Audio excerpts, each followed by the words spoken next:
baby, good at thinking out loud, but not too good at keeping promises, no. Did you fool yourself enough to be proud? Oh baby, baby, good at thinking. Even though your mama told you be the best that you can, she never warned you for the monsters dancing in your head, the devil on your shoulder strung you up on a thread. But I don't need to tell you, hey, don't you look at me like that when you break my heart like that, like you're feeling sorry. It's your own fault. Now toss the salt. Don't you look at me like that, walking out the door like that. You're not feeling sorry. It's your own fault. Now toss the salt. Oh baby, baby, I don't know what to say. Every beginning's gonna end up the same. Spare me your thoughts and get out of my way. Baby, baby, baby, baby. Even though your mama told you be the best that you can, she never warned you for the monsters dancing in your head, the devil on your shoulder strung you up on a thread. But I don't need to tell you, hey, don't you look at me like that when you break my heart like that, like you're feeling sorry. It's your own fault. Now toss the salt. Don't you look at me like that, walking out the door like that. You're not feeling sorry. It's your own fault. Now toss the salt. It's a devil on your shoulder. Devil on, it's a devil on your shoulder. Devil on, it's a devil on your shoulder. Oh, devil on, it's a devil on your shoulder. Devil on, it's a devil on your shoulder. Devil on, it's a devil on your shoulder. Shoulder, eh? Don't you look at me like that, eh? Like you're feeling sorry. Don't you look at me like that when you break my heart like that, like you're feeling sorry. Cause you're not feeling sorry. Hey, hey. Don't you look at me like that when you break my heart like that, like you're feeling sorry. It's your own fault. Now toss the salt. Don't you look at me like that, walking out the door like that. You're not feeling sorry. It's your own fault. Now toss the salt. Devil on, it's a devil on your shoulder. Devil on, it's a devil on your shoulder. Devil on, it's a devil on your shoulder. Oh, devil on, it's a devil on your shoulder. Devil on, it's a devil on your shoulder. Devil on, it's a devil on your shoulder. Shoulder, eh?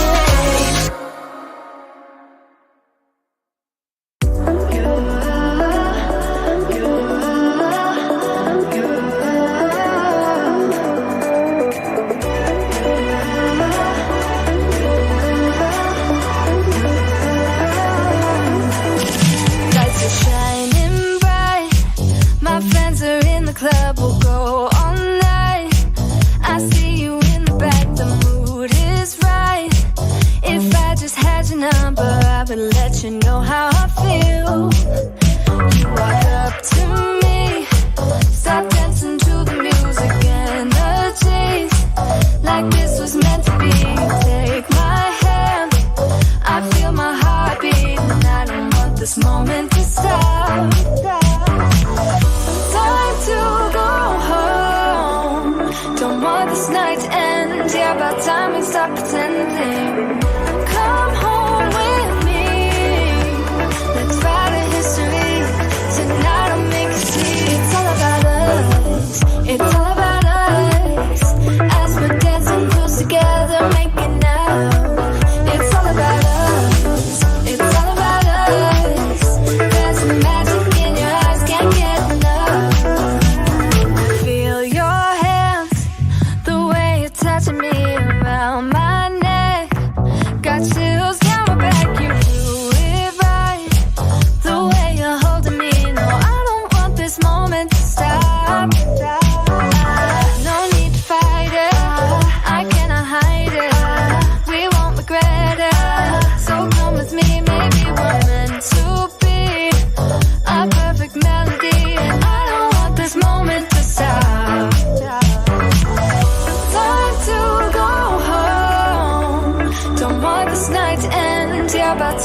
stop pretending. Come home with me. Let's write a history. Tonight I'll make you see. It's all about us. It's all about us. All about us. Dancing close together, making out, making out. It's all about us. It's all about us. There's a magic in your eyes, can't get enough. I can't get enough. Oh, it's all about us.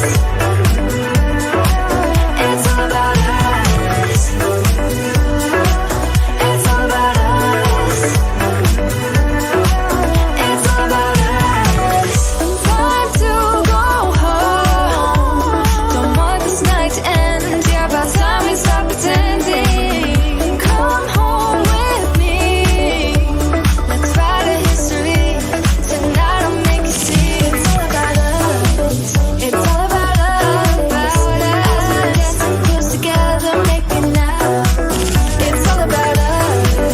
It's all about us. There's a magic in your eyes, can't get enough. Can't get enough.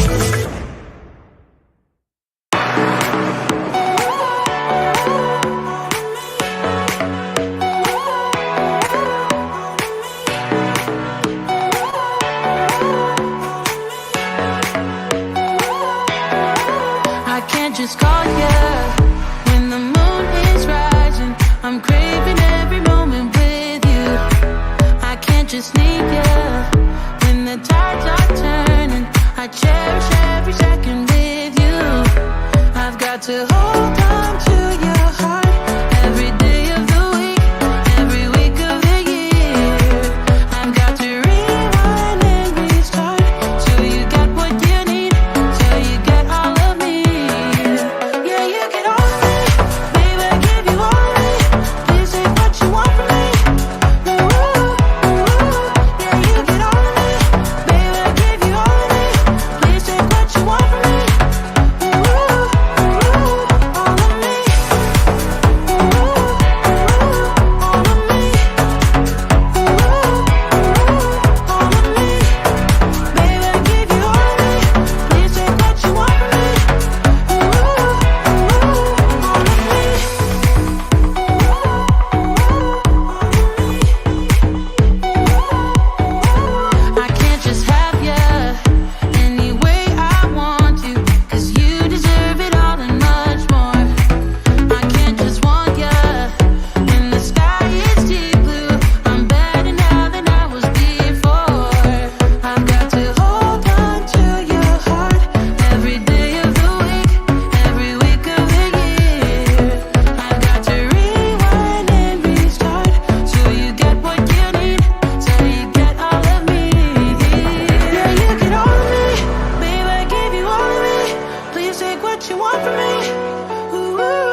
got this. I am like a multitasking queen right now, which is also like, whoopsies.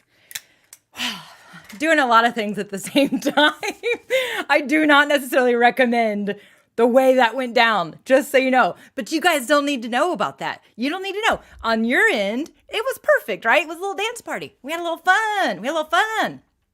Okay, I do need to set a couple things up so we can get ready. Hello, Annie. Annie is here. Super excited that you're here, Annie. And oh my gosh, you guys, we are in the presence of Kathleen, your tech coach. Kathleen, I'm so pumped that you're here. The pressure is on, though, a little bit, because Kathleen comes from our world of the live streaming pros. She's amazing. She's incredible. So fantastic. So I'm excited to be here with you guys today. We got a free training today, free masterclass. Normally on Tuesdays at this time, I do my weekly marketing chit chat and live Q&A. And you guys are so awesome about showing up and hanging out with us, asking great questions. There's going to be time for some questions today, but today it's a little bit different. Okay, so today I'm actually going to do a masterclass. So last week, if you tuned in last week, I did like a little mini training about developing content ideas, right? We talked about frequently asked questions, we talked about should have asked questions, and we talked about revisiting old content. Today, we're actually going to have a real training today. So it's a little bit longer. Well, last week was a real training, but this one's going to be beefy and juicy. So I hope you brought it. I hope you are ready for this. So if you are here today with me and you are new watching live, which I know some of you are new because I see some of y'all in the comments and I know that you've maybe not caught me live before, let me know that this is your first time catching me live. I would love to know that if this is your first show that you're catching live. I go live every week, as I said before, and it is absolutely incredible. I also go live in my Facebook group, DIY Marketing with Melanie. Sometimes I do a little extra stuff in there. I kind of show things off as I'm testing and figuring new things out. I'll go live in there and I show that off to that community. So definitely let me know if this is your first time watching. And I will say, if you are new here, if it's your first time, then maybe you're like, who is this dancing crazy girl on screen with the sunglasses playing the music and getting all crazy? Well, my name is Melanie Diane Howe, and I help people put themselves out there using social media so that they can make better connections and also more authentically. And my biggest thing and my favorite way to do that is to teach people how to use live video and their social media strategy. So, y'all, here we go. We are ready. So today we're actually going to break that down a little bit more. Because here's the thing. We're going to talk about uncovering your personal brand today. And I think that what happens is that when I start talking about personal branding or personal brands to people, especially anyone that is working for another business or a part of a team, or maybe they're not like a firstlastname.com type of business. They don't really think of themselves as having a personal brand. So if that's you, I'm here to let you know, heck yes, you do. Every human born on this earth has a personal brand. Now, not every human necessarily utilizes that personal brand in the same ways, but we all have personal brands. And we're going to talk about uncovering what that personal brand is, because a lot of people, when I say, what is your personal brand? They say things like, I do crazy things like wear sunglasses when I go live, or I have crazy spiky hair, or, I wear cutesy dresses all the time. It is so much more than the way you dress or the way you look or the way you sound. And so we're going to talk about that today in our training today, but we're also going to talk about how you should be using it and why you should be living it out and why that's how you make better connections, whether it be personally or professionally. And so I'm going to hopefully by the end of today's training have you fully understanding what it means to have a personal brand so that you can continue to do the deep work of letting it out. Because let me tell you something, you don't create your personal brand. Your personal brand is already inside of you, okay? It's already inside of you. You just have to determine how are you going to let it out? Is it going to be filtered, which is okay? Is it going to have boundaries, which is okay? Who are you trying to reach? How do you want to use it? Everybody has a personal brand. It's all inside of us. You don't create it. It's inside of you. You just have to decide if you're going to let it out fully, transparently, and authentically. And when you do, which I hope after this training, you will realize the importance of it, you will have better connections with your audience online. You will have better networking opportunities. You will meet new people that are a better fit for you. You will have better new customers coming to your business that are a better fit for you and your life and your business because you better understood your personal brand and what it really meant to you. And we're going to talk about that. We're going to talk about those tactics, about how to get it out and what to do and how to get yourself out there, right? So, yes, Perdita says it's their first time. Welcome, welcome, welcome. Fantastic. Mackenzie said, oh, I brought it and I like juicy beef. Mackenzie is so funny. She owns a business. Her brand is Running with Bacon. And I think that's awesome that you said you brought it like juicy beef. I love it. Again, element of the brand. Brittany, what's up, sister? She is here as well. So excited. I believe it's one of Brittany's first times, of course, tuning in as well. So Crystal said, already with the mic drop moments. Well, hopefully we have more mic drop moments as we get going today. So, all right. Are you guys ready? Let's do this. Let's get in. Let me switch a couple things up. Any of you that are wondering, by the way, I am going live using the application StreamYard. Everything you are seeing today is possible because of how easy StreamYard is to use. Displaying comments, creating banners, displaying those banners. I'm going to be sharing my screen in a moment. I am using OBS as well to customize what it looks like here, which is how I was able to do that transparent timer. But that's okay. That's a bit of an advanced strategy. You can totally learn how to do these things with ease if you play around with stuff or if you learn from me, of course, right? I already saw that Ariana, Pokegal, was like, Mel needs to do a video on how to use the music during the countdown timer. And then Erica James said, she already did. She did one. Here, hold on. Here it is. So I do have videos on my YouTube channel. So if you're not already subscribed to me on YouTube, do me a favor, get subscribed and click on that little notification bell so you don't miss any of my live shows or my new content that I put out. Okay, let me stop getting sidetracked here. And let's switch some things up. Let me get it ready. Hello, IRC Adventure Talks. How's it going? Glenn. Is it Glenn? I'm trying to remember everybody's names that over on YouTube, everybody has these branded names. And I'm always trying to Pokegal. Her name's Ariana. I know that. Trying to get to know everybody. So, all right, let me get set up here real quick because we're going to start talking about, we're going to get into our training. So, Spike's Gold Prospecting. What's up? Yes, finally caught us live. Fantastic. All right. Speaking of, let's get to it, okay? Because we only have so much time today. I want to make sure I'm respectful of everybody's time and that we make this happen today, okay? All right. We are going to talk about uncovering your personal brand. So I've got a few things I got to pull up here. Get it ready. Whoops. I'm not in the right mode. Okay, fantastic. Oh, yeah, so I should probably say this too, before we get totally started. Mackenzie says, I was wondering where these other comments were from. I am multi-streaming, so StreamYard also allows me to multi-stream very easily. I don't have to worry about stream keys or anything crazy. I literally go to StreamYard and I say, schedule live video, and I tell it where I want to go live, and it schedules it, and you all get the notifications, and then you can say, get notified, and then I can stream. So today, we are multi-streaming on YouTube. We are multi-streaming on my Facebook page, inside of my Facebook community, DIY Marketing with Melanie, and also on my personal profile. So some of my personal friends are here hanging out. Who knows? Maybe mom's watching. I'm not even sure, but that's okay. So there is that. I always like to make sure everybody knows that because sometimes people do get a little discombobulated. They're like, what is happening right now? Why are there YouTube comments displayed on the screen? I'm watching on Facebook. So there you go. So again, StreamYard makes that super easy and fantastic. So, all right, my friends, let's do this. Let's talk about brands, all right? So we're going to talk about brands because whenever I like to start, I talked about it earlier. I said a lot of people have a hard time really actually recognizing that people are a brand too. So we're going to talk about that. Some of you may already feel really close to this, but I want to make sure we're all level set here. So if we were to, oh, that was crazy. What just happened? Oh, I've been working. Hold on. Let me fix this transition. I'm back. Okay. So I'm using OBS, as I mentioned, right? And I forgot I was programming some hotkeys. And so one of my hotkeys was to transition, and I just hit it by accident. So that may happen a couple times as we get going here. All right. So let's talk about brands. Nike.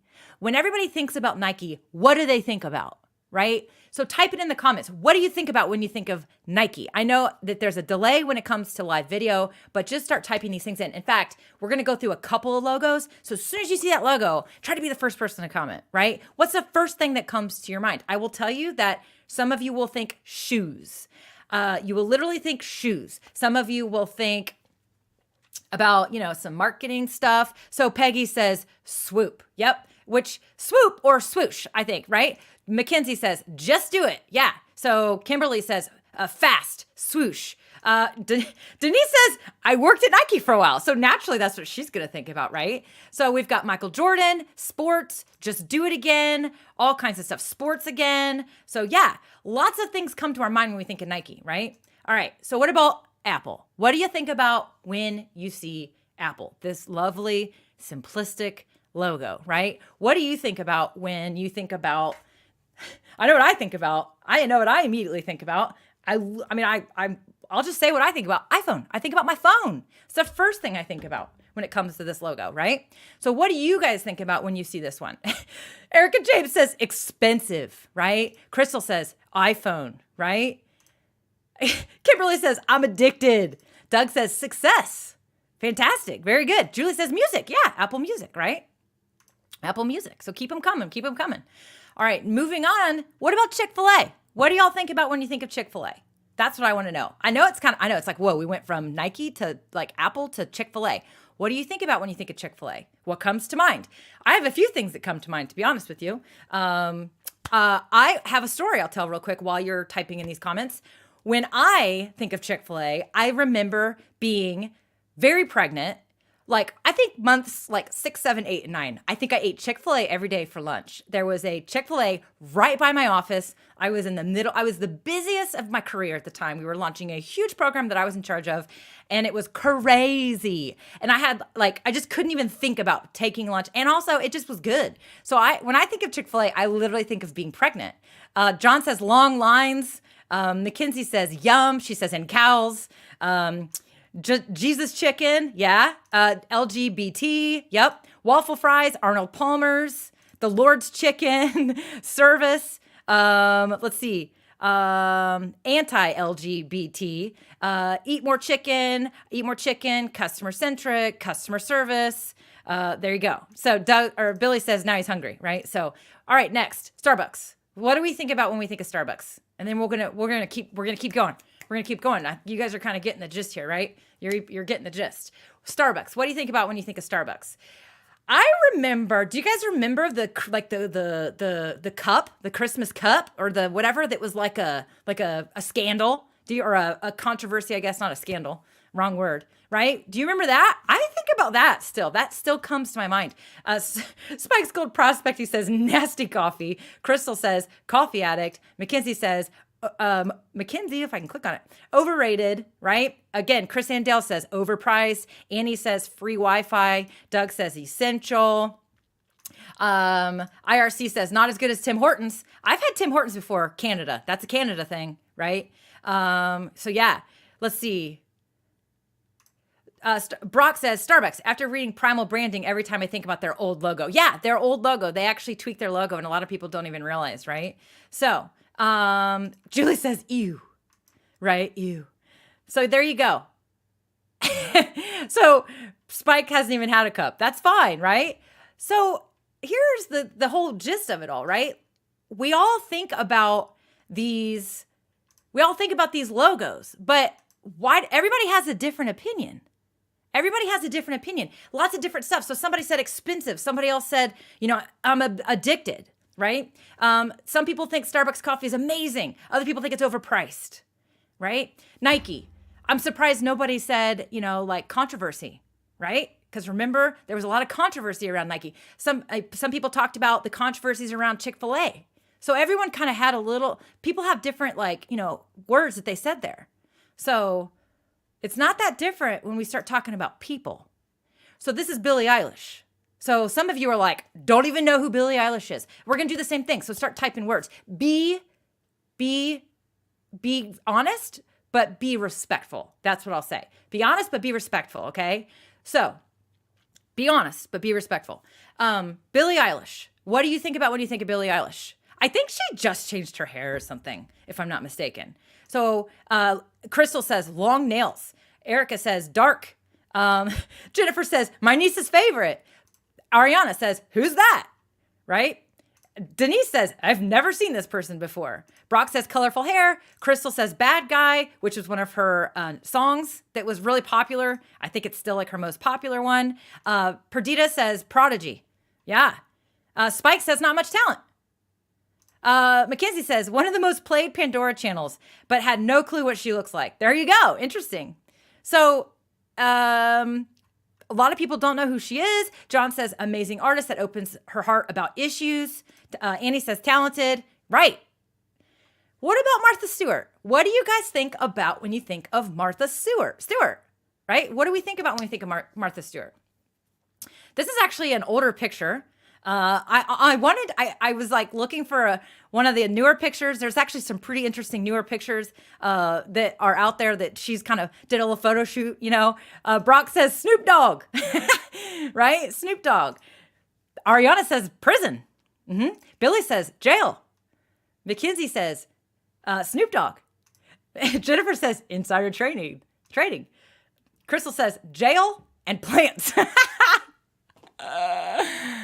Oh my goodness. We got all kinds of Mary Homemaker, Rich, marketer extraordinaire, kitchen, biscuits, and then swimming pool photo. Yeah, right. Overdone crafts, big garden, right? There we go. What about Michelle Obama? What do we think about when we think of Michelle Obama? You know, what's that? What's that one? There's a few there, right? Probably not as much of a widened gap there, right? Most likely not a wide gap when it comes to what people are going to post here, right? But I bet there's an interesting gap when it comes to Caitlyn Jenner, right? I wouldn't be surprised even if when it comes to Caitlyn Jenner, some people might have an opinion, but they may not want to post it. They may not want to share it. They may be a little uncomfortable commenting on that one. Oh, it still says big garden. So there's like, sometimes we think about topics, the Nike one, I talked about the Nike one earlier. Some of you may have thought about the controversies surrounding Nike, right? And Colin Kaepernick and all those things. Remember that? They put out that ad with Colin Kaepernick in it. There were people that were burning their Nike shoes. Caitlyn Jenner, very, very polarizing type of individual, right? Not everybody's going to feel comfortable posting maybe what comes to mind because they're afraid of being judged or they're afraid of what others might think, right? And so this is something that is, social media is one of those things where we filter ourselves sometimes. That's called a boundary. And I want you to know that just because you didn't share what you were thinking does not mean you are inauthentic, okay? That's just a boundary that you've decided you're gonna have that. Have you ever had one of those moments where you see something that's posted and you really want to comment on it, but then you're like, is that really worth it? Because then somebody's going to disagree with me and I don't really want to get into like a pissing match online or whatever. Have you found yourself doing that? I know I have every day, right? Every day. So it's one of those things where we are filtering ourselves and we have boundaries that we're living every single day, right? And that's okay. But do you know what your boundaries are, right? We're going to come back to that in a minute.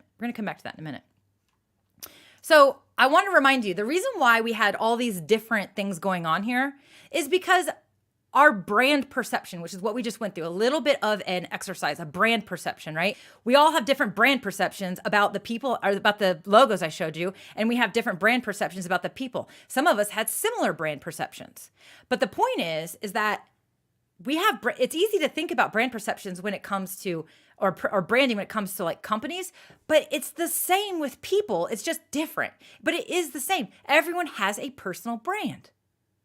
And the way that we understand what's going on with those personal brands is because of content, right? Whether that content is the news where we hear about stuff, or whether it's social media, right? Or whether it's our own relationships, our own physical, when we actually are hanging out with people in the same room, whether it's those experiences, it's our experiences that we have with these brands. Have you ever had a really bad experience at like a restaurant and it was just awful, but it's one of those restaurants you absolutely love going to because of the people that work there? And so you go back, even though it was a terrible experience. That's because of the experience you have, the customer experience you had, right? We have experiences with humans and each other as well. It's not that different, right? It's not that different. So I want to make sure you understand that. So what we're going to talk about is I like to break the personal brand down into 4 dimensions, right? There are 4 dimensions. I already talked about style, right? Like I mentioned style, but there are actually 3 others. Style is one of the brand dimensions that I want to make sure we talk about. Now, this is one of those things where I think, like I said, even if you are a personal brand, I'm going to just shout out Crystal Profit, a good friend of mine. We've got John Pullum here. We have a number of people here who actually probably already feel like they are personal brands. Like John Pullum, I think it's like johnpullum.com or Pullum something, like crystalprofit.com. Like it's very easy for people to identify that they find it very easy to identify themselves as a personal brand, but everybody else should be doing the same thing. Yes, Amber. Oh, pickup line. I love it. I actually used to want to start a podcast that was just called The Pickup Line, and I would literally record the podcast while I was in the pickup line, but I'm never in the pickup line, but I thought that'd be a good idea. Amber, yes, this will be available. This will be available all over all the social media channels. You can simply just go back to the same post and watch the replay, and you can fast forward to where if you are missing a part of it. So the first dimension are our values. So our values are what's important to us. So do you remember the Chick-fil-A example that I gave you? And there were certain people that remembered certain things. We called it Jesus' Chicken. They're closed on Sundays. They are absolutely, they have strong Christian values. And some people really connect with that and some people don't. Okay? That's just an example. You also have values as well. And so your values are a dimension of your brand. Now, again, remember, whether or not you decide to let others in on that or share that with people, that's irrelevant because the way you connect with others, that depends on your values. So I talked about your brand perception is based on your brand dimensions. Even if you value something and you don't want to talk about it or share it with people because that's a boundary of yours, it's still a reason why you might connect with a particular brand or person. So it's important for us to understand what our values are. This is one of those things. The reason why this is important is it's also important for you to understand that it could be a polarizing aspect for somebody else who may or may not want to do business with you, or may or may not want to go have coffee with you, or may or may not want to share something on your behalf to help you out, right? So values is the first one. The next one that I already mentioned was style. This one's the one that everybody always goes to. Style. It's how we display ourselves to others. So I have a polarizing style. There are some people that freaking love my haircut, and there are some people that think it looks hideous. I have actually had people tell me that. I've had people tell me, I miss your long hair. I think you should grow your hair back out. Thank you. I didn't ask you what I thought you should do, but I appreciate the unsolicited advice, right? It is one of those things. So style can actually be polarizing. Not everybody wants to hear me talk really, really fast, really, really high energy, and get crazy. Some of you guys love it. In fact, somebody commented on it earlier, but it's not for everybody. And that is part of my style, right? Like all the stuff I do, the flashy stuff, the lava lamp. Thank you, Crystal. I need a lava lamp camera. I need a camera focused on the lava lamp. That's what we need, right? Erica says, people can be so rude. Totally true. Totally true, right? Our roles is our next one. I'm going to come back to that comment that Erica made. Our roles, right? This is our relationship with others. Now, this one, I think that a lot of people, when I've worked with people in the past, so this is a training that I have done. I actually usually charge for this training. This is something where companies have hired me to come in and do this training. Other organizations have hired me to come in and do this training. But I wanted to do this for you guys today because honestly, it's just that freaking important that we all have got to start getting a better understanding of this. But this is the one where people struggle. People can usually identify their values. They usually know what's important to them. They can usually identify aspects of their style, right? But when it comes to roles, people struggle with this. And there's 2 reasons I think people struggle. One, they haven't lived out their brand enough to actually know what role they play with others. They haven't gotten into action. They simply have not gotten into enough action to actually understand how people, want what they rely on them for. So let me give you an example. You probably have a group of friends, right? In that group of friends that you have, there's probably somebody who's like the planner. And then there's probably the person who's always late. Then there's probably the person who's like always the center of attention, kind of like the entertainer, right? There's somebody that might be like the super, like whenever somebody's really sad or has a problem, there's that one friend that she's so good at helping in those situations, right? You have the other friend that maybe is like just loves handwritten notes and gives presents all the time and just whatever. The one who maybe is organizing your get-togethers all the time. Those are roles, right? So roles in business, who's the leader? Who's the visionary? Who's the action doer? Who's the person that gets the crap done? Like, people have roles, and you count on people for their roles. People count on me for my energy. People count on me to inspire them. People count on me to teach them. People count on me to help them understand marketing, right? I'm the go-to for those types of things. I'm a person who can come in and organize information for them, and they rely on me for that. So that is my role. Teacher, educator, motivator, right? Other things too. I'm also the friend that's usually late to everything. Just so you know, like 2 minutes late to everything. And if Peggy Snova is still here, she knows that. Peggy knows I'm like 2 minutes late to everything. So roles. Now, remember that comment that Erica, where she said, people can be so rude. Well, our standards are how we do things. And not everybody sugarcoats, and not everybody, is going to be super delicate, right? Some people are just to the point. And you know what's crazy? Is that comment that they made about my hair or whatever, they may not have thought it was rude. They may have thought they were doing me a favor, because they literally look at me and they think, you look so much better with long hair. I need to say that to you because no one probably says that to you. So they probably feel like their role is to say that. They probably feel like because they value something in particular, that they need to say it and that I might care. And then their standard is that they're gonna do it, but they may not sugarcoat it. So your standard is actually how we execute. It's how we do things, right? So thank you, Erica. She says, she's recapping for us. She's taking notes. Susie, note taker over here. So values, style, roles, and standards. And they all go together. These dimensions go together. They 100% do, right? Now, sometimes they feel a little bit overlapping. So what I mean by that is like the whole like style and standards sometimes can get confusing. So like I talked about my style, but then I was talking about kind of like my energy and whatnot. Some could look at me being high energy is the way I do things, which is kind of true, right? So sometimes there's a little bit of overlap.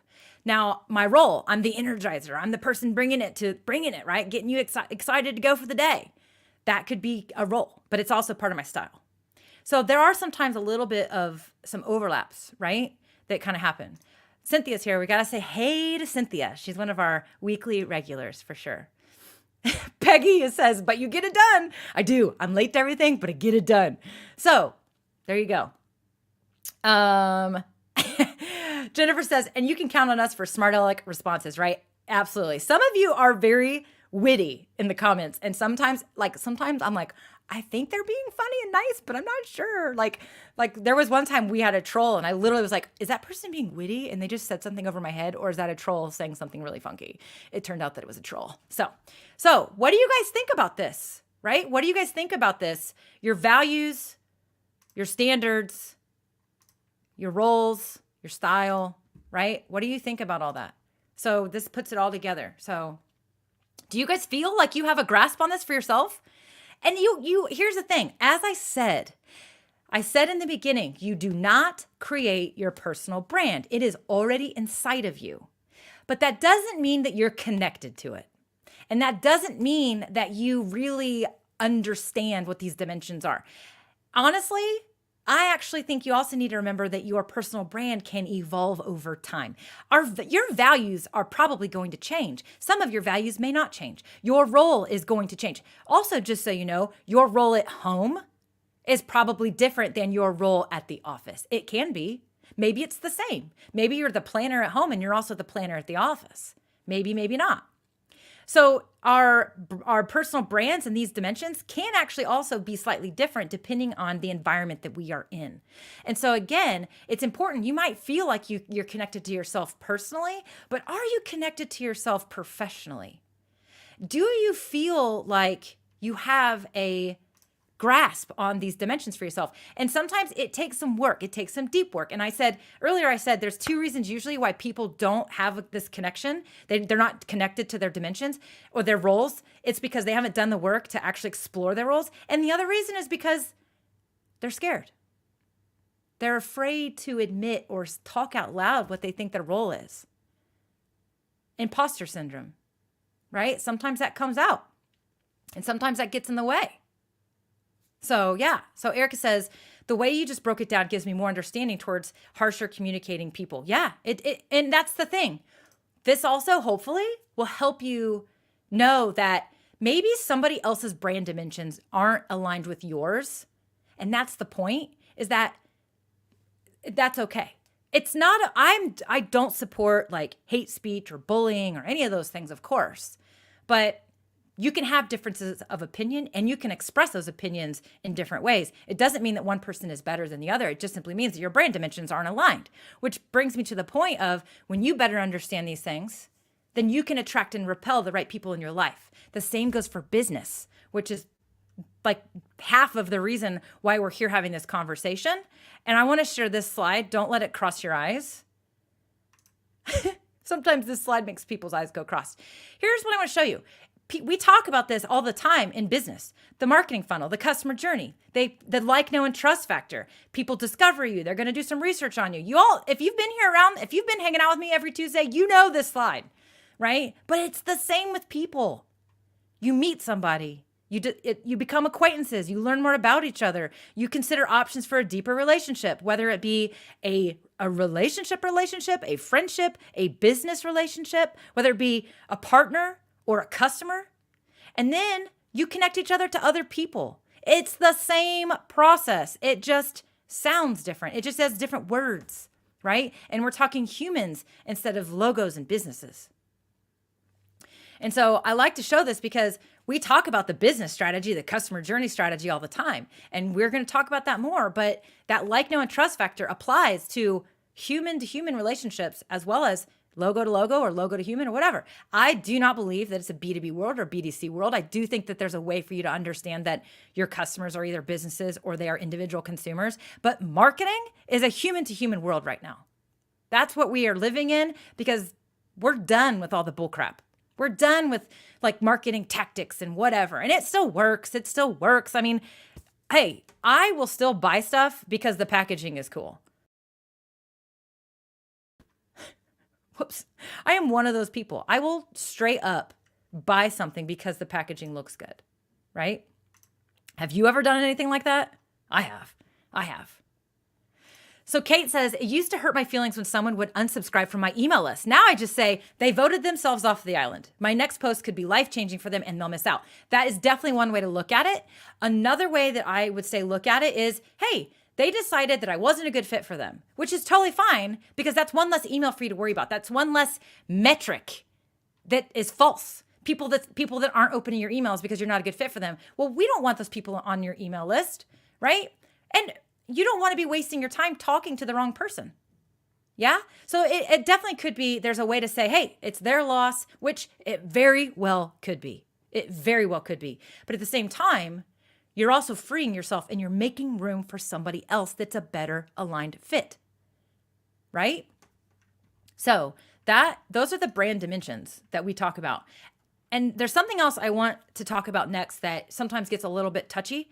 And that some of you are really active online and some of you are not. Some of you have expressed that you should be doing more online, but you still aren't doing it. And maybe it's because you don't feel confident. Maybe it's because you don't feel like you have the right setup. Maybe it's because, you're just not sure who to be talking to.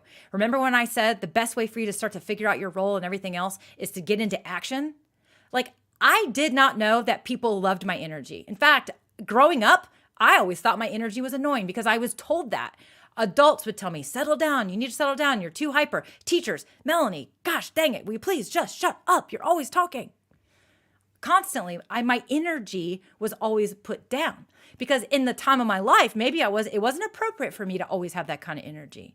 So I always thought my energy was like a bad thing, but it's something I really can't help, to be honest with you.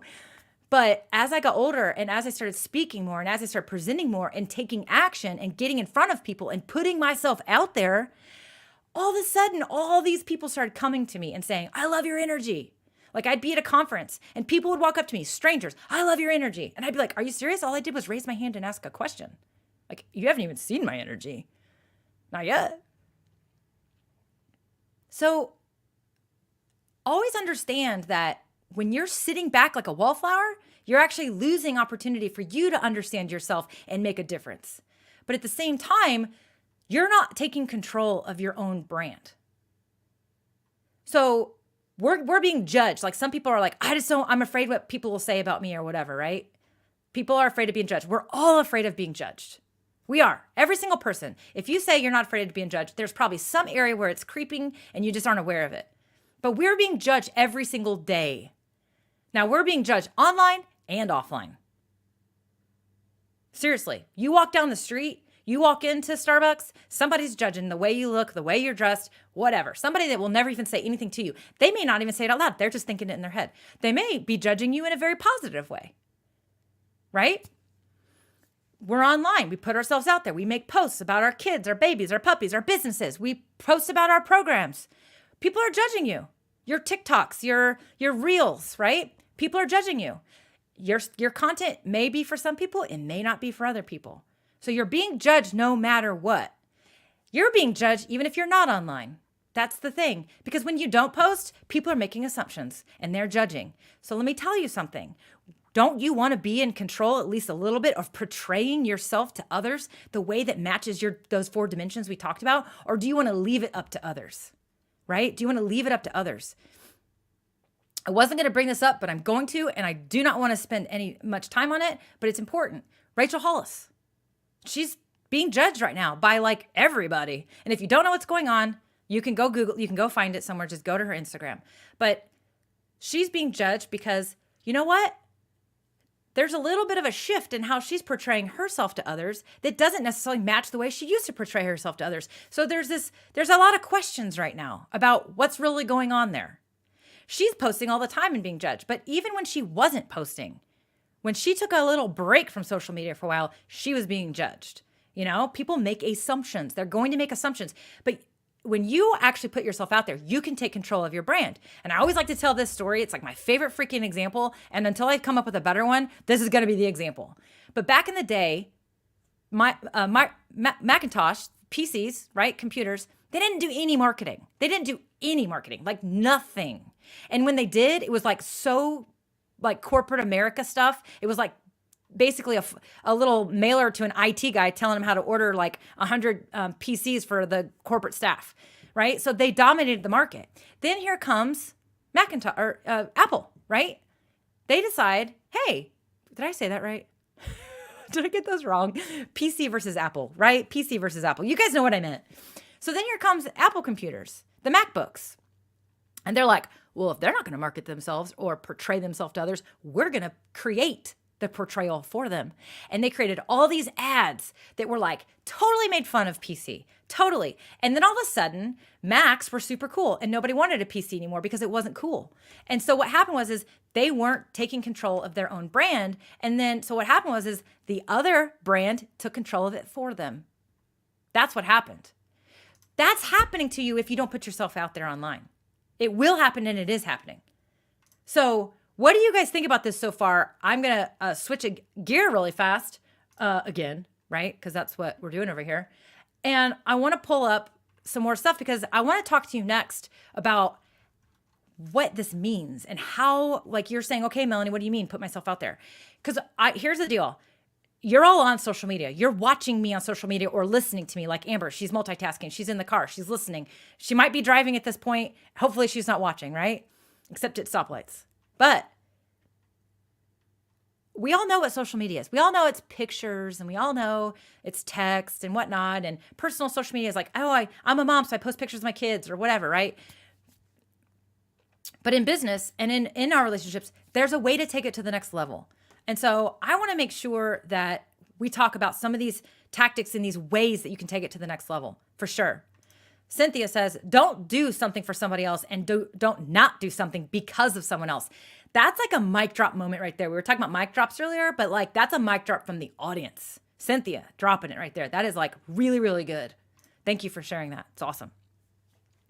Okay, so I want to share a few things that I think are really important that you need to understand, because I think a lot of times what happens is we have these fears that start talking. When I'm going to share some of the things, there's fears that always come up. And I want you to remember that there's also marketing strategies. There's all kinds of tactics out there. I don't like to get too hung up on all that stuff because honestly, I mean, if you're on my email list and you got today's email or today's email, then you know that like half of this is basically about just do it your way. And that's what I want you to do. I want you to do it your way. Do you. So you are like probably oversaturated with ways that you should be marketing yourself, marketing your business, whatever that might be. There's a million strategies. There's a million tactics you can use. But honestly, no matter what tactic you decide to use, you have to just be yourself. So my little fun story was that, in my email today, I basically was like, I like to just get to the point in my emails. I was actually talking to my business besties, Crystal Profit and Heather Sager, and I was telling them, I'm like, I haven't been the greatest at emailing my list lately. Like I've just kind of fallen off the wagon. I don't email them every week like I should be. And they're like, well, why is that? What holds you back? And I was like, it's because I hate writing the emails because I don't want to have to write like, oh, insert personal story here, be funny here, and use your customer's language here so they associate with you here. I don't like doing that. I like to just show up and just be me. And they're like, well, then just keep doing that. I was like, okay. So, and I use video in my email, right? But I also just like today's email was basically like, hey, these strategies can work, but it's not me. It's just not the way I want to do it. It doesn't mean that it's not the way you might want to do it. So if you like that stuff, which is, I just made it sound slimy. I didn't mean to make it sound slimy because it's really not, because it totally works, because it works for me. I mean, it works on me, right? My point is that if that's you and that's the way you want to market yourself and you want that kind of like that structure, right? That framework, then follow the framework. But you can also create your own framework, or you can adapt the framework to fit you, which I believe is what I have done. Right? So no, I don't necessarily email my list every week, but I show up live every week. And you all know that, the ones that are here and coming here every week, right? So let's talk about some tactics, some ways that you should be showing up so you can make better connections with people. Use audio. I talk about this. I love this feature. You can use audio in a text message, in a direct message on Facebook, in a direct message on LinkedIn, in a direct message on Instagram. You can use audio in apps, messaging apps, right? Use audio. So instead of sending it, so again, we talked about perceptions and everything. How have you ever sent an email or a text to somebody and they took it totally wrong? They were like mad at you, or they thought you were being sarcastic when you weren't. If you had actually used audio and they could hear your voice, they would know maybe that you weren't being sarcastic, or they would know that you were being sentimental and serious, right? When you use audio, you're going to actually do two things. You're going to be clearer. The likelihood that they understand your intent behind something is going to be clearer. And then also, I'm telling you, you will wow them. If you start sending audio messages, if for the next 3 days, if you send audio messages to people instead of texting them, and direct messages in Facebook too, or wherever you are, I guarantee someone would be like, oh my God, no one has ever, this is so cool. I have never, ever had anyone do this. You will make somebody's day. You will totally make somebody's day. So there are apps out there. Find the microphone button. Find the little icon that looks like the little squiggly thing. This thing right here. If you go to your text message right now, open up your last text.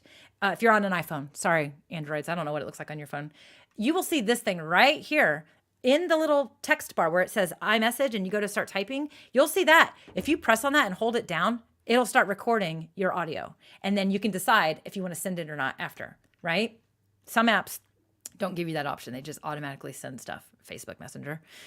So there's also apps like Voxer and Telegram that you can use if you want to have great relationships with people. That's how Crystal and Heather and I talk every single day. We literally Vox each other every day. All right, so moving on. So another one is you got to embrace your face. This is really critical. And I know that this sometimes gets people, they're like, this is where people start getting a little itchy. So when we talk about audio, people are usually okay with that, but they're usually like, I don't like my voice, or I don't like how I sound, or whatever. That is who you are. You've got to embrace it. Your face, you can't change your face either. Your face. If you walked into a networking event or a luncheon or a bar or a coffee shop, and you had a ski mask on that covered your whole face, what do you think would happen? Do you think people would want to talk to you? Do you think people would be nice to you? Do you think people would trust you? Right? What do you think would happen? I always say when you show up on a Zoom call or you refuse to get on FaceTime when your family's trying to talk to you, or you won't go create videos for your business, right? You're not showing your face. It's kind of like trying to walk around the social media world or the digital world with a big old ski mask on your face. That's what that's like. Same thing when it comes to webinars. right? Webinars. So Jennifer says, I was just on a webinar an hour ago where they encourage people not to put their faces on video if they're not comfortable with it, but it is so much less engaging that way. Yes. Now I will say, maybe it depends on the topic. Maybe it depends on why people are there. For example, if it's a digital virtual Alcoholics Anonymous thing and it's a session 1, maybe people aren't ready to do that. Hey, we still want people to be there to get the value. I get that. But for the most part, you gotta embrace the camera and turn on the camera. Embrace your face. So even if you're the only one that does it, I always like to share this story that my boyfriend works in corporate America. And when the pandemic started, he started like turning on his camera they would have these WebEx meetings and it was like, no one would ever have their cameras on. And I used to like look over his shoulder and be like, that's ridiculous. Like, what is wrong with you guys? And I'm like, you should do that. You should turn your camera on. He started turning his camera on because, hey, now we're like literally seeing nobody, right? And all of a sudden, everybody else, like it just started happening culturally in the organization. He didn't necessarily start that. It was just everybody was feeling the same thing. They needed to see people because, hey, we're not seeing anybody. As we come out of the restrictions because of the pandemic, that's not going to change. People are getting used to seeing people now. We're getting used to seeing faces on camera. We need to see your face. We're also tired of not seeing people, and we're going to continue to be because this is not just tomorrow we now get to go out and everything's back to normal. It's never going to be that way. In fact, business, how we know it, may be forever changed, right? We're entering a new passage about the way we do business and the way we interact online. And that is why I wanted to talk about this today, because it's really crazy important.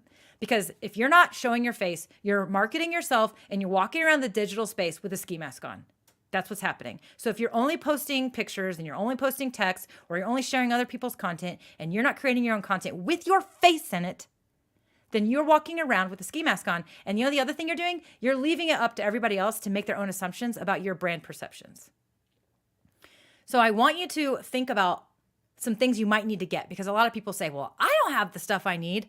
You don't need much. You need a camera, you need a microphone, and you might need a lighting upgrade. But even if you don't, you can actually still do all this stuff for free. If you have a phone, you have a $900 camera in your hand. If you have a window, you've got light, right? You probably have headphones. But you need to think about these 3 things if you want to feel good, because a lot of people say, I don't like how I look on camera. I don't like the way I look. I don't look good. Well, there may be some upgrades that you might want to make, right? Cynthia says, it's tough that first time you turn on that camera and go live. It sure is. But you know what? It's not as tough the second time. And it's not as tough the third time. And it's not as tough the fourth time. And then maybe something happens and then it's tough again. But you know what? It's literally like one step backwards. Not if you take 5 steps forward, like I just said, you might have a pitfall or something funky might happen on a live. It's 1 step back, not 0. You don't go back to 0, right? You don't go back to 0. John, good luck with your vaccine. Hopefully you don't have any side effects on that second one. I haven't gotten my second one just yet. So Haley says, too strong. Wow, I don't want people to make up their own minds about me. It's true. You want to help people. You want to make sure they are going to make up their minds, but you want to make sure they're making up their minds with the right information, right? You want to make sure that they have the information so they can make an informed decision. If you're not showing up, they're not making an informed decision. They're making assumptions, right? They're making assumptions. So sending video messages, I talked about audio messages earlier. I want you to also think about video messages. Now you're really getting palpitations, right? You're like, oh my gosh. First, you want me to not text people. You want me to actually like send a recorded voice message to somebody. Then you're telling me I need to like put my face on camera when I'm in a meeting or on FaceTime. And now you're telling me that I should send a video message. Yes. So I mentioned earlier that I send videos. My videos are in my emails. I literally record the video and then it gets embedded. And if you're on my list, you know what I'm talking about. You click on it. I use an application called Dub. And I also use this to support people in my Facebook communities and in my courses. If they have a question and I'm like, this is way easier for me to explain and show them on video, then I just do that. I do a video and there's the link and there they get it. And it's way better than me typing a response. Because why? Because I get to portray my style to them. They get to hear my energy, right? They get to see me. They get to see how I interact. It's also more authentic. The like, know, and trust factor gets speed up. We are speeding up the process when we are doing things like audio messages, turning on the camera in a meeting. We're taking off the ski mask. We are now sending video messages to respond to questions or comments or email our people, right? These are some apps that you can use. Billy says, closed my biggest deal yesterday because I sent a video message. Boom. Yes, that is awesome, Billy. That is awesome. Denise says, I love video messages. Denise and I sometimes send video messages back and forth via email. So yes, it's a way you get to, the people are going to get to know you. The like, know, and trust factor. It gets the like, know, and trust factor. Let me say that a little slower. It speeds it up. So Brock says, why use an app versus uploading a private video to YouTube? Brock, honestly, because it's way easier. It is so much faster and it's so much easier. And there's a lot of other fringe benefits that come with a lot of these apps. So Telegram and Voxer were apps I talked about with that audio messaging. It's basically a private messaging app where you can set up a chat room or you can have a private one-on-one message, just like a text message, except it lets you also send the audio and video. It's just kind of like easy. You could do the same in a text message, but all I have to do is hold that button down and it records my face and then I send it and there it goes. I don't want to deal with finding a way to record a video, download the video, then upload it to YouTube, make sure the link is private, wait for it to process, then get the link, then send it to my people, and then they're on YouTube. And the other reason is that they're on YouTube. And what is showing up on YouTube? The thing on the right side that's telling them about other videos that they should maybe watch. They might get distracted. It might automatically pull up another video after mine that I can't control, that maybe I just gave them an inspiring message and told them to go do something. And then all of a sudden there's another video playing about, something totally unrelated. Now they're distracted, right? I'm also communicating with them in a way that they're used to. It's via email, it's via text, it's all those things. I like how these apps make it really easy, but that's a great question. It's a really great question. Okay, so let's keep moving. You know this was coming. You knew this was coming. Live video. You have to start embracing live video. And if you're already using live video, like Cynthia, Ariana, Billy's using live video, I want you using live video regularly like they are. If you're not using it at all, I want you to embrace it, right? Start embracing it. And that may mean doing more live video, or it may mean upping your game. It may mean getting strategic with your live video. It could mean a lot of things, but for a lot of people, this still terrifies them, or they've done it a few times. They're not really sure. They've maybe tried it. They're not regular with it. They don't know if it's working. They're just, not sure. Yeah. Cynthia is Purgatory Paranormal of New York, which her videos are so cool. Kimberly says, so tough. So Kimberly has done a few live videos, but it's still tough. She's beginning the stage. I'm so proud of Kimberly. Did I say Simberly? I don't know. Kimberly, I'm so proud of her for doing live videos. I actually know this story because Kimberly shared it with me. She was like, I had to share a bunch of information with a lot of people and I didn't want to dick with writing an email or calling all these people individually or responding to all these different comments. So I just basically was like, y'all, I'm going live. I'm just going to tell everybody what's going on with this situation on live video so y'all can see it at the same time. I don't think she said y'all, but there's a benefit to live video. You can reach more people. There's a lot of benefits. But here's the thing. We talked about the like, know, and trust factor. You send a pre-recorded video, it's amazing. It's going to do wonderful, wonderful things. But if you go live and talk live, it's so much rawer and more raw and authentic. The other thing is that you can interact with people. They can comment to you. You can hear what's going on. You can hear the challenges. You can get to know people.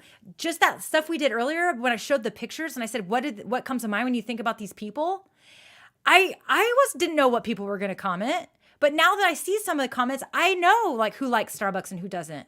I know who might feel a certain way about Chick-fil-A for various reasons versus various reasons not. You know what's happening? I'm getting to know my audience because I'm getting to see their comments.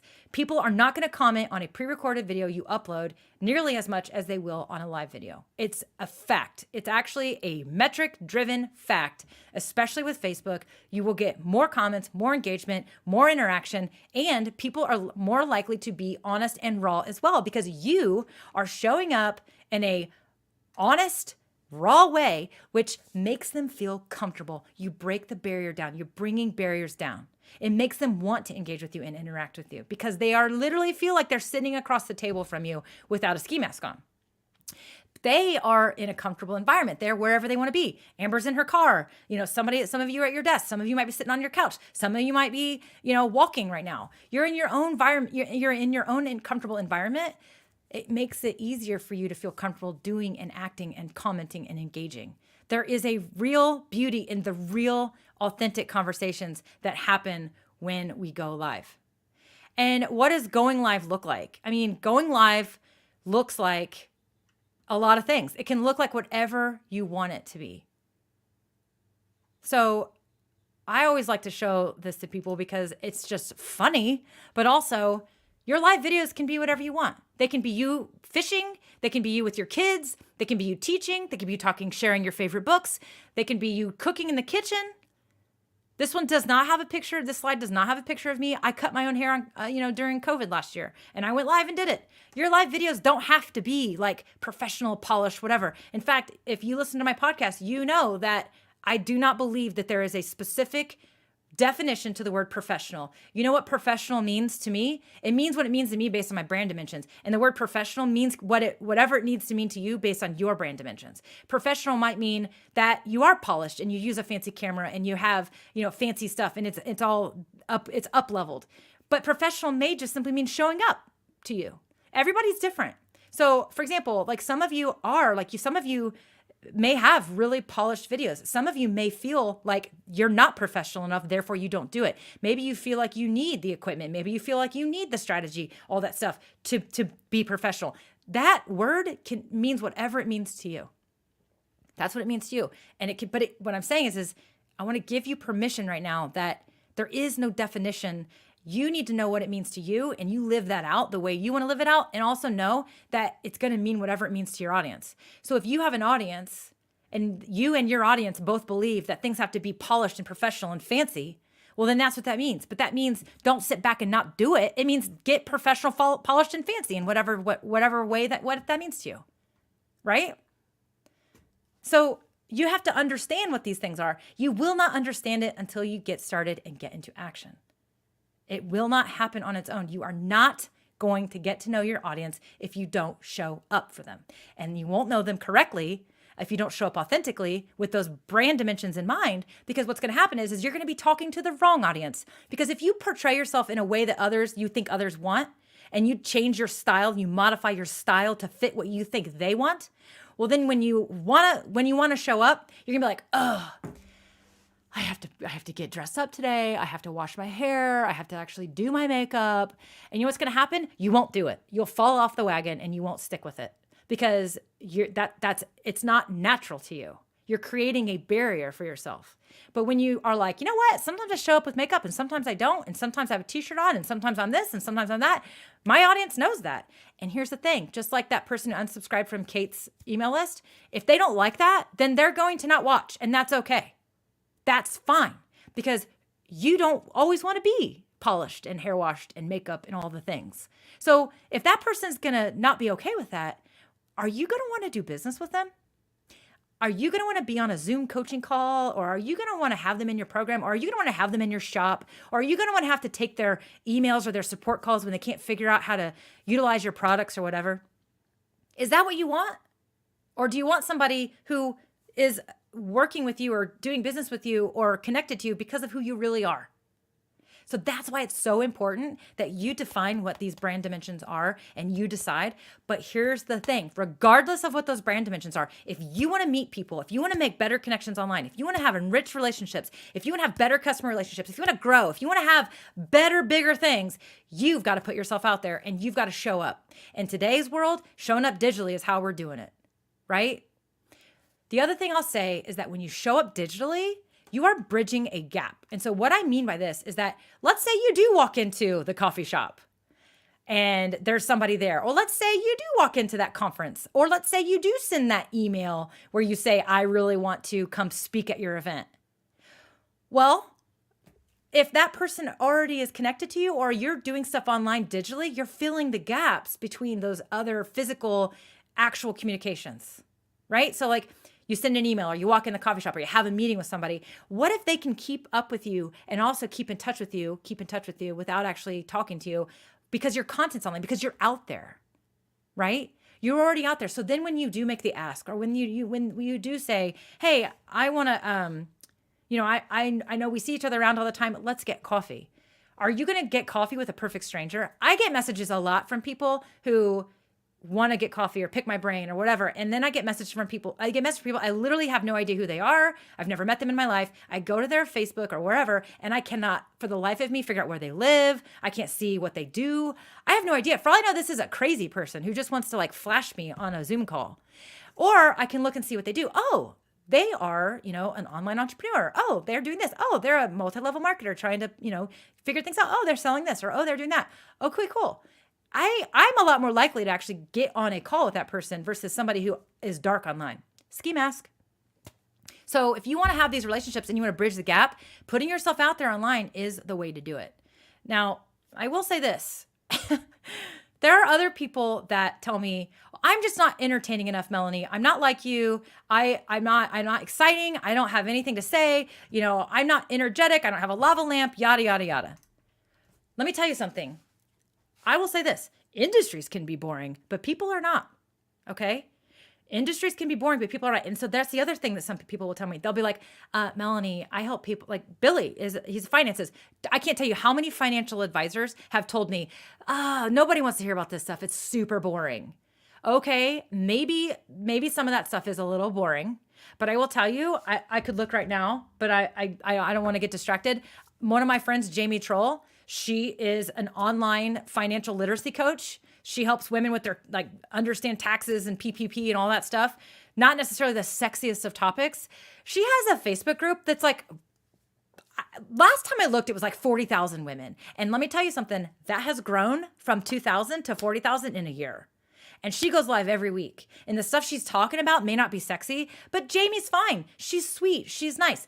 She may not even be high energy or anything like me, but she's trustworthy. We like it. She's soothing. She's talking about stuff that's important. And she's live on video. And that's how she shows up. And that's how she's grown her group, right? So Billy says, the topic is boring, but I know I'm not. You don't have to be like other people. You just need to be yourself. Because as I mentioned, not everybody wants high energy and flashy and lava lamps and things. There's enough room for all of us. There are people out there for all of us. So even if you have a boring industry, you're not boring. There are people out there for you. There are people out there for you. Totally. So I just wanted to make sure I said that. Now, this is the other thing I'm going to say. And I would love to get questions from y'all. And I want to, I want to make sure that I'm taking care of you. But a lot of times people will say, okay, but Melanie, my topic's boring, whatever. There are a few ways. Oh, I didn't realize I took my screen off. There are some ways that you can also make things a little less boring without lava lamps and things, right? So you can share screens for demos, slides. What I've been sharing with you today are PowerPoint slides. And I'm using StreamYard, right? You can share videos. You can add content to your live streams and your live content to make them a little bit more triggering or less boring, right? So sometimes, especially if your topic or your industry is boring, you can add a little pizzazz. Or if you think you're boring, right? You can add a little pizzazz with a few clicks of some buttons, right? You can do it. You can do this stuff. You can use graphics and live elements. So for example, these overlays that I sometimes bring in, displaying comments like I've been doing, right? These are great ways to make the topic or the content or the flow or whatever feel less stagnant, right? You can do these things and you're going to create great streams. The other thing is use multiple cameras. I've done this before. You saw me accidentally switch my camera. This is all very easy to do as long as you have the right systems in place to do it.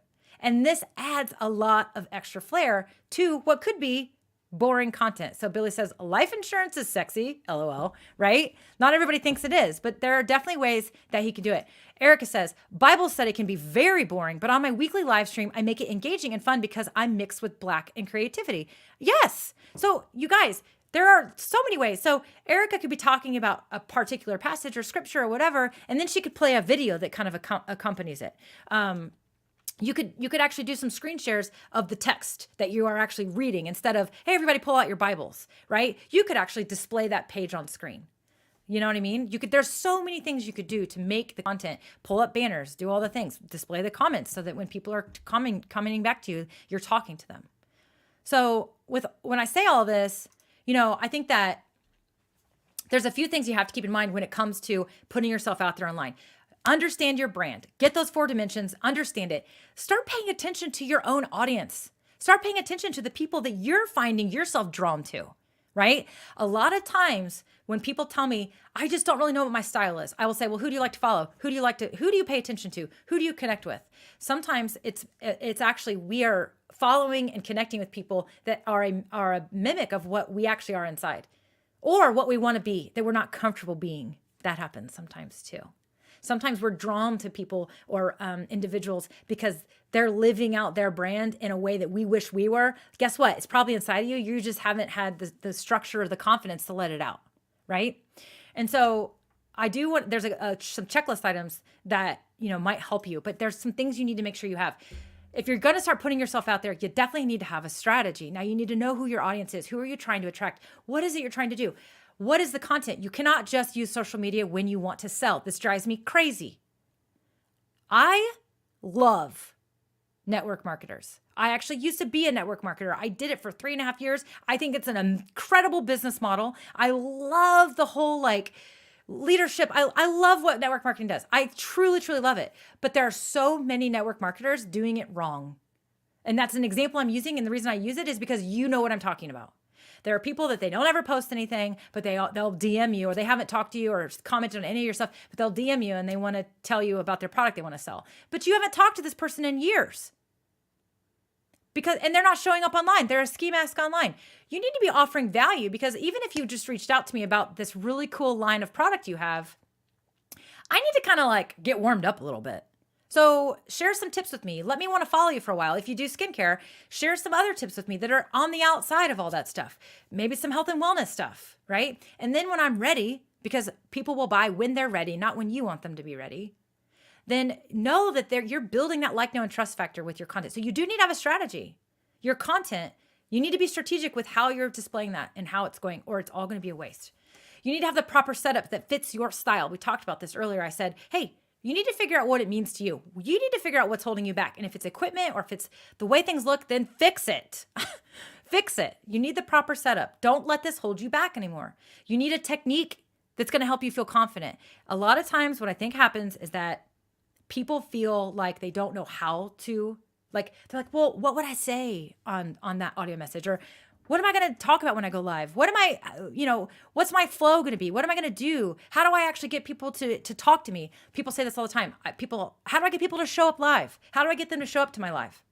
Well, you need the techniques. There are techniques to do it. You can focus on these techniques and you will feel more confident. I also talked about, or I didn't talk about this. One of the other things is, I'll say this, set it up so that it's not hard for you. If you have to build this studio every Monday to go live, there's going to be some Mondays you aren't going to want to do it and you won't do it. So you need that stuff too.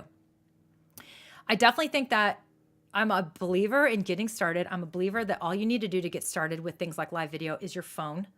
Creating videos or whatever is your phone. But there are also some strategies that you can implement that will skyrocket those results. I have been going live for years, but it wasn't until I started implementing advanced strategies that I actually started getting the results started going a lot faster. The curve literally goes like this, and you can have that same thing happen as well. And then the other thing I'll say is you need practice. Remember how I talked earlier as well about your personal brand, your journey, all that stuff. You have to get into action before you can actually fully understand all those things that are going on. To understand your role, you got to be playing that role out. You got to know what's really feeling good. Right? You got to know. PokeGal says, I went from 12 viewers and then it went up to 60 viewers. These are live viewers for her. That's a lot. Those are great numbers. Even 12 is a great number, right? 60 is amazing. It's great. But she's using strategies. She's using advanced strategies. There are things that will help you, right? And you need some practice. You need some practice. And I do think that there are ways where you just got to get started. That's the best thing I can say. Stop waiting for everything to be perfect. Stop waiting for it and just get going. I can't tell you how many people I see that I still talk to this day that I talked to 3 or 4 years ago that kept saying, well, I just need to do this and then I'll get into it. I just need to do this and I'll get into it. And they dabble in it and they go away. They dabble in it and they go away. And they are still sitting exactly where they were sitting 3 years ago. And I will tell you, if you just get into action and just keep going, it will work. It will happen. It will happen. And Erica says, if you're terrified, just practice on private lives. Totally true. If you don't want anyone to see you, you can practice without anyone seeing you. There are ways to do this. So what do y'all have any questions? Because I'm about to talk about something that I've been teasing for a while, and I'm ready to do it, and I want to go there, and we're going to talk about it next. But if you have any questions at all about the stuff we talked about your personal brand, if there's anything holding you back, tell me in the comments. I want to know, because I want you to also know that you do not have to do this alone. Everything I just talked about, you don't have to do this alone. And this is where it's going to come. The live bootcamp is officially open for enrollment. So my live bootcamp, I've talked about it before. I mentioned that it was going to be opening up soon. Today, it is open for enrollment. So now I will say this, live video. We talk about a lot of stuff in this bootcamp. All that stuff I just talked about, we talk about all those things. And here's the best part about it. When you figure out a content strategy for live video, you're actually figuring out a content strategy for everything. For your Facebook group, for your YouTube channel, for your podcast. It's the same process, right? But I do believe that live video is 100% the most repurposable content in the world. And Crystal Profit actually today dropped an amazing podcast episode about using your live videos and creating podcasts and all the things. And she said it too. She's like, live video is like so repurposable. I think it's the most versatile content that you can use to repurpose. So some people say, well, I'm going to start dabbling in my business content over here with this type of stuff. I say, screw that. Start with live video, because everything else is easier to create from live video. I know that sounds totally crazy, but I totally promise you that that's true. But you don't have to do this alone. My live video bootcamp is a group program. So it's a live video course where you will develop a strategy. Okay, you will develop a strategy. You will also learn the techniques. We will talk about gear. You will learn how to set up a live video studio with $0 up to more dollars that if you want to spend and get fancy. You will learn all those things that you need. You are going to learn how to use StreamYard. You're going to learn how to do all the things that I show you and do in my own streams. You are going to learn how to do them yourself. If you don't use StreamYard, all the tactics and strategies and techniques work for other platforms. StreamYard is just the platform that I choose, that I love. I believe it is the best. I still believe that. There are people that do not agree with me. There are other fancier pieces of software. We will talk about that too, so that you know where you are now and where you maybe want to grow into and what you need to know so that you'll know when you're ready, right? So that you'll know when you're ready. So what I want to let you know, and I want to personally invite you to do, is I want you to join us in the boot camp. I will say that this boot camp, it includes 6 weeks of support. So this is 6 weeks, a 6-week program, but it's longer. It's 6 weeks, but it's longer. Listen. So it's 6 weeks of live support and accountability. So you're going to be a part of a group. It's a community. I will tell you, there is strength in community. When you are in community with people, it is a game changer, which is a lot of people have these online courses and people tell me, oh, you should put your course out there and just have it out there all the time.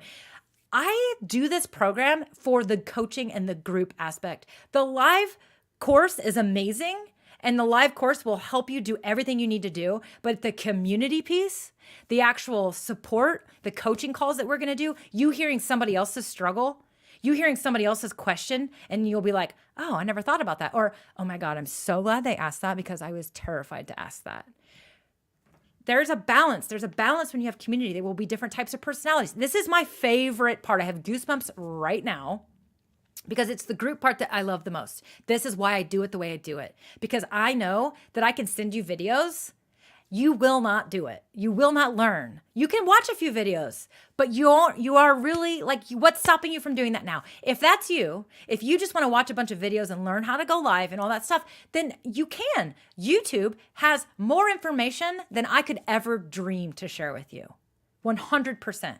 But if you're looking to go through this process with a community and find your new business besties and learn with them, then I want you to consider this bootcamp, because the bootcamp is a group program. It's a group coaching program. You will get all of the lessons, the tutorials. There's a tech library as well that goes through all the how-tos, how to download a live video, how to embed a live video, how to upload, how to download just the audio, how to do this, how to do that, how to use the overlays, how to share your screen, how to go live with just my mobile phone, how to have guests. That's the other thing. We talk about interviews. Interviews is one of the best types of live videos that you can create. We talk about that because just having a guest on is not enough. There's a way to do it, and there is a bunch of ways not to do it, right? Again, it goes back to being strategic and using the techniques so that this will work for you.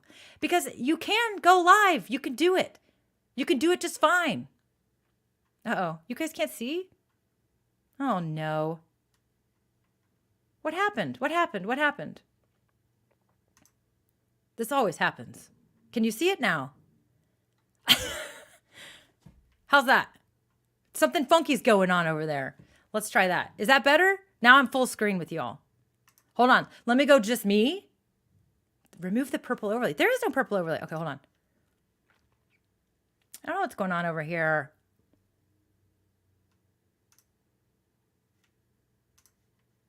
Try this.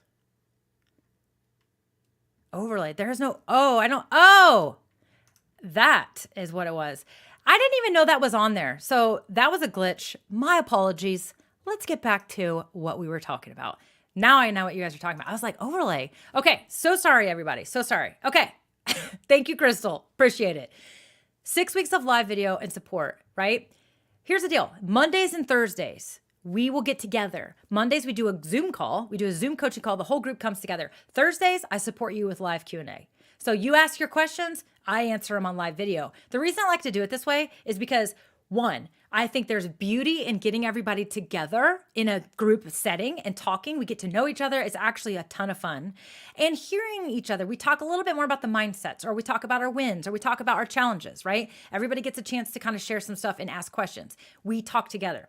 In the Thursday sessions, the reason I go live and I answer your questions live, you type your questions, I answer them, is so you can see stuff in practice. You can watch me as a live streamer doing things. The other reason is that not everybody wants to ask their questions in a Zoom meeting.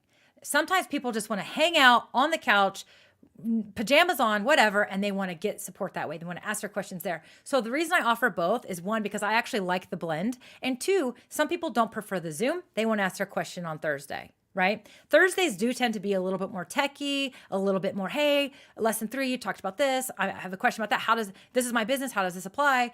Totally fine. Mondays is a little bit more interactive. It's just different. It's different. I actually think that having both of them in the program is great. I didn't used to do this. And last time I did it this way, and everybody loved it. They loved having the option. They loved being able to know, hey, if I don't feel like coming into the Zoom call today, I always have Thursday. Or they ask a question on Thursday, I answer it. And then on Monday, they're like, hey, totally tried what you said. And this is what happened next. So now what? So it's an evolving program. You get this for 6 weeks.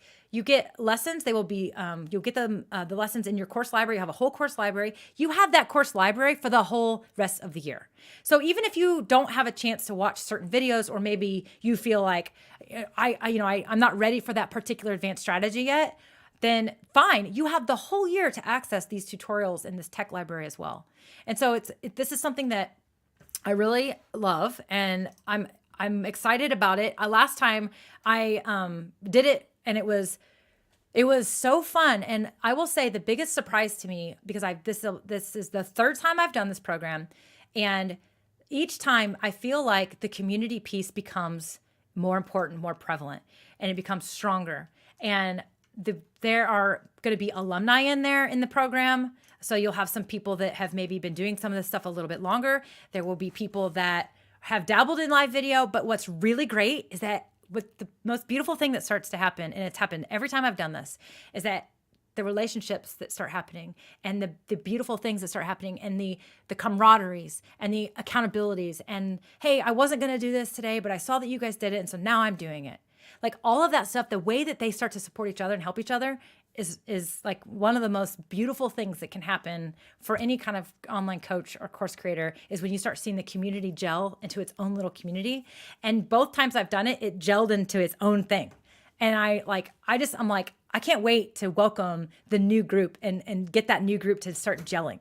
Now, I will say that, like I said, it's open. If you go to my website and you go to melaniediane.com/go live, you will find the sales page. But I'm going to share it with you right now because we're going to talk about more of the details. So, Pokegal Ariana says, I have tons of Zoom meetings during those times. Yes, it is 12 o'clock Eastern time. All the replays are available. There's also, I will say this, I go live in the group like all the time. So Mondays and Thursdays is the structure, but I go live in there all the time. I'm like in there multiple times a week, all the time. So it's not like that's all you get of me. But I also have, let's talk about a little bit more. Let me scroll down here a little bit into some of these details. I want to talk about the actual course content. So let me just zoom that out a little bit. There we go. Yes. All right. So let's pull this back up. So I will say this because before anybody, there's two things I need to make sure you know. Enrollment is open until next Tuesday night. Okay. So it's open for a week, but if you enroll before 12 o'clock tomorrow, you're going to get a bonus where you will get a 30 minute one-on-one session with me. We're going to schedule a Zoom call. We're going to talk about where your strategy is. We're going to talk about your content strategy. It's a one-on-one coaching call with me before we get going into the program. And so if you enroll before 12 o'clock tomorrow, you are going to get that bonus added. So you're literally going to get started already feeling ready and fired up and get to kind of talk to me about your unique business and you. So we're going to talk about, there's going to be a lot of technical stuff. There's a lot of strategy stuff. The funny thing I will say is that one of my students last time, she was like, I already have a content strategy though. And I'm like, okay, well, let's just still go through it. And she came out of it. She's like, oh my God. She's like, I thought I had a content strategy. I didn't have a content strategy. Now I have a content strategy. So we actually go through some processes that are going to help you, like we talked about last week, similar, but actually help you put a plan in place. That's where she was lacking. She didn't have a plan. She had some stuff, but she did not have a plan. You are going to have a plan because I will tell you the way that you go live consistently is to have a plan. Because every week, if you're sitting there and you're like, I have to come up with what I'm doing, or I don't know when I'm going live or whatever, you aren't going to keep up with it. And next thing you know, you're going to look back and you're going to be like, I haven't gone live in 3 months or 3 weeks or 3 years. Right? It happens. So link to sign up.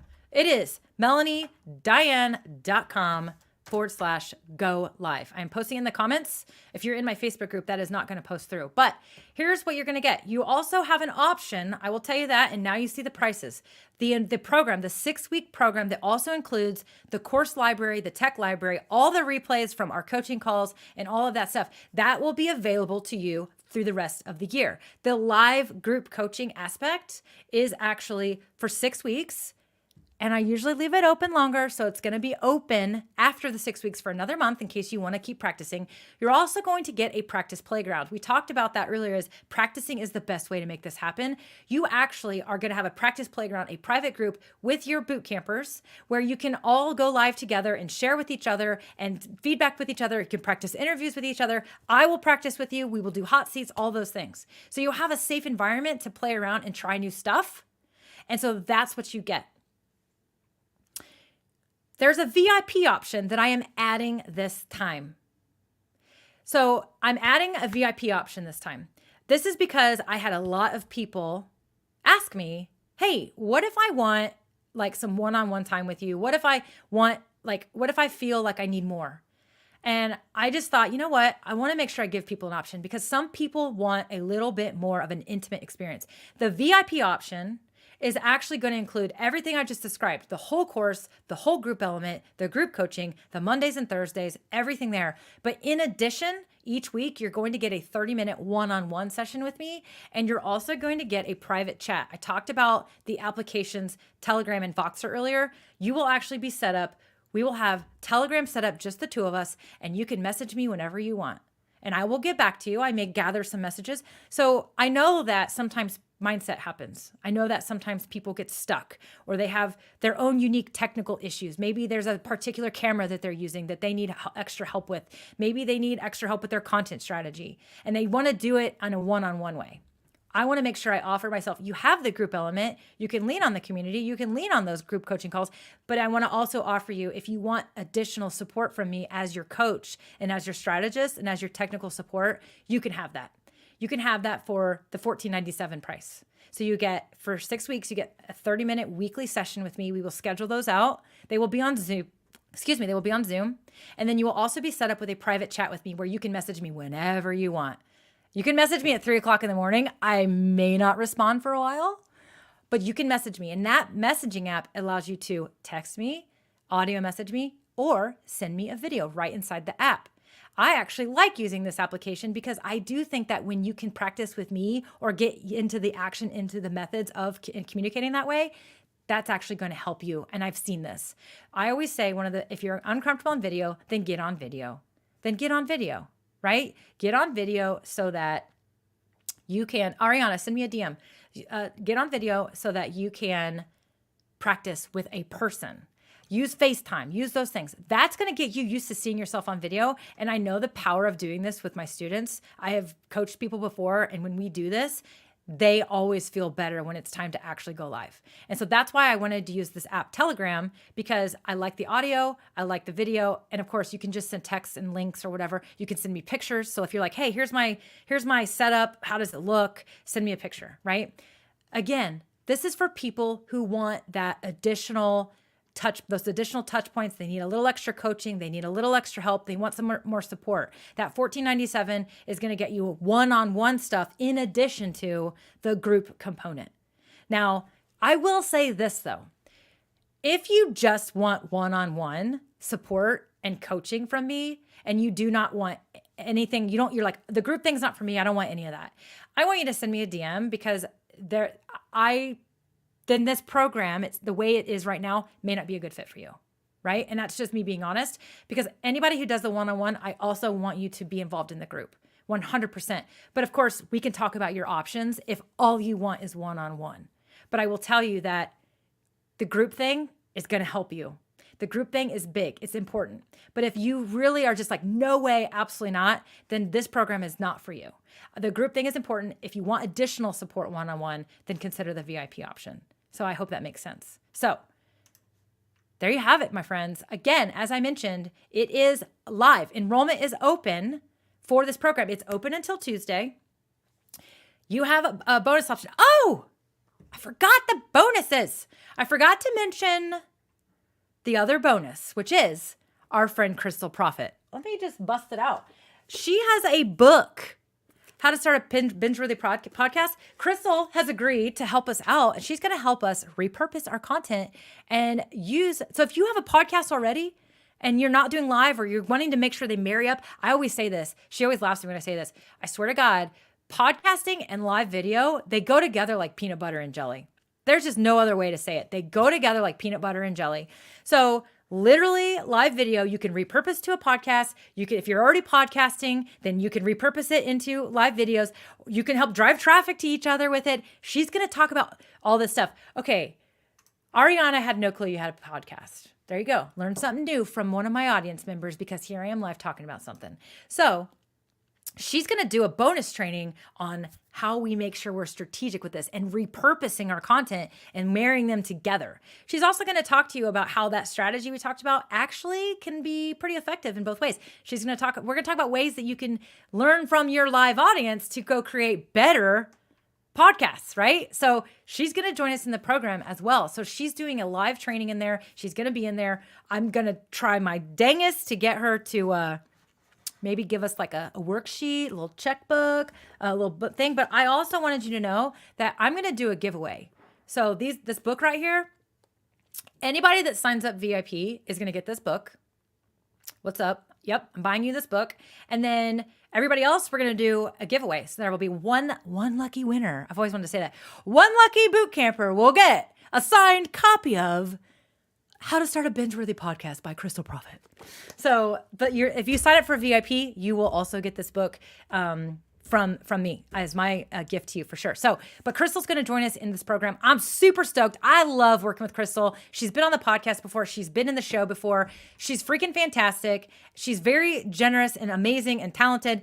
Anything around podcasting, I am like, Crystal, I need your help.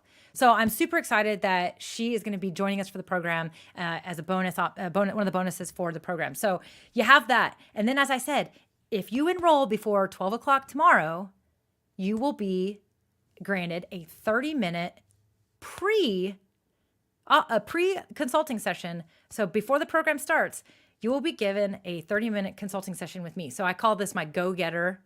I call this my go-getter bonus. The go-getter. They're like, sign me up now. I'm ready. Let's go. Get this 30-minute session. Go. Let's go. Let's start talking, right? So quick little logistic detail.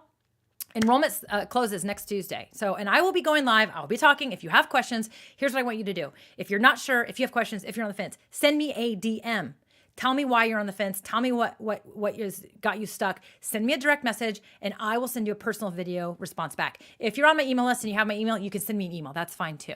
I will send you a personalized response back. I want to get you off the fence so that you can make a decision, because nothing is worse than sitting on the fence. It's very uncomfortable and it can cause damage.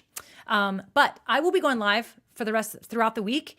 But again, if you want that extra 30-minute session with me to consult with you, to coach you, and to work with you, and to answer whatever questions you have to help you with your strategy, get enrolled before noon tomorrow, and we will set that up right away. ASAP, we will set that up. I will set that up as early as we will be talking on Thursday, literally. So get enrolled. That's what I need you to know. The other thing that I need you to know is that we actually totally, fully get started on April 18th. April 18th is when the first lessons drop, but the Facebook group opens next week. We are like going to get started. We're going to start getting to know each other. We're going to have a little pre-party in there, right? We're going to start having some fun. But the modules, the lessons all start April 18th. The first Zoom coaching call is Monday, April 19th. 6 weeks after that, you'll be a rock star. You'll be a rock star, and you'll have your new business besties. The last groupies, I'm telling you, they still talk. They're still connected to each other, and they all still help each other. They have their own little circle now, and that's what I want to create. You need that. You need people. You don't have to go do this alone. You don't have to figure this out by yourself. So that's what I wanted to make sure that y'all knew, is the doors are open, right? Oh, where's my confetti when I need it? The doors are open. It's time to enroll. The boot camp is open, right? The boot camp is open. Oh, I went the wrong way. So make sure that you check it out. It's open until next Tuesday. Then the doors close. Do not message me after that. Please do not. Do not say, dang it, I missed it. You've been talking about it for a week, but I sat on the fence and then now I decided I want to do it. The doors close next Tuesday at midnight. So please, if you're considering this and you're not sure, if you need more information, go to the sales page, melaniediane.com/go live. Check it out. If you have questions, please send me a DM. Please send me a DM and we will talk. We will get you off the fence. We'll get you a decision made and we will get you going live. All right, my friends, I am going to say goodbye to you. Thank you so much. Again, if you are just now tuning in, go back and watch the replay. We did an awesome training on personal branding. We talked about the 4 dimensions of your personal brand and why they are important for you to make the best connections you can online, and how you can show up online so that, one, people aren't making assumptions about who you are and what you're about, but also so that you can make a bigger difference in this world. And that's what I'm all about. I want to make sure that people know what you're about and what you're doing and how you want to do it so that they can connect with you and you can make a difference in their life, whether it be personally or professionally. And one of the ways that I believe in doing this is with live video, which is why I offer the Live Video Bootcamp, which is a 6-week program that will help you go live like a rock star, feeling confident, because that's half the battle, is not feeling confident. And it's scary. And I know that. We're going to get you unscared and we're going to get you going live so that you can show your authentic self to the world and make these amazing connections. Because again, you know what you're all about. You have those 4 dimensions understood and you know what audience you're trying to attract and you know how to attract them strategically with the right content in mind. And that's what this bootcamp's all about. You'll have your new group of besties that you're going to go through the program with, and it's going to be a lot of fun. And you get a whole bunch of me. You're getting a whole bunch of me. And if you don't join the bootcamp, make sure that you like my page, my channel, whatever, and subscribe, because every Tuesday at 2:00, I will be here live with you with Marketing Chit Chat and my live Q&A. But again, if you want a lot more of me, come join us in the bootcamp and up your game and up level your live and let's have some fun. So, all right, my friends, I am going to say bye for now. Thank you again. Hopefully you will join the bootcamp. If not, I'll be seeing you soon.